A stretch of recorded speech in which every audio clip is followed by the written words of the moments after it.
মৌত আল্লাহকে প্রশ্ন করছিলেন, দায়িত্ব তো দিছেন, পুরা করতে হবে, কোনো দ্বিমত নাই।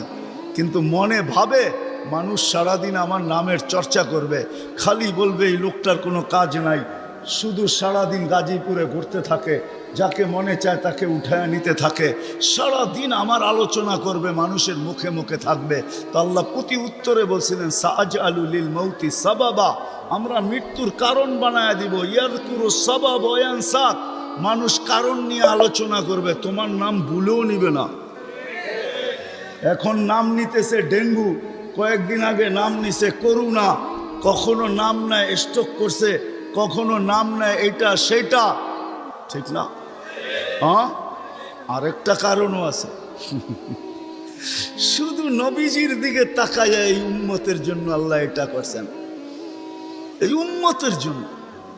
এই উম্মতকে আল্লাহ আখেরাতে শাস্তি দিতে চান না। হায় হায়, উম্মত যদি নবী চিনত। আয়সা পড়ছি অবেলা, তো হাতে সময়ও নাই, আর হইল ওয়াজ মাহফিল, অন্য কিছু হইলে হয়তো ওইদিকে চলে যেতাম। নবীজি শুনানের সময় আমার কাছে এখন নাই। যে উম্মত নবী চিনে না, নবীর কারণেই আমরা পাইছি। এই উম্মতকে শাস্তি আল্লাহ আখেরাতে ইনশাআল্লাহ দিবে না। হ্যাঁ হ্যাঁ, দেয় তো দেয় কি করা, যার উপরে তিনবার কুদরতি হাত লাগছে। কয়বার? সৃষ্টি লগ্নে একবার, বাছাই পর্বে একবার। আমরা বাছাইকৃত উম্মত।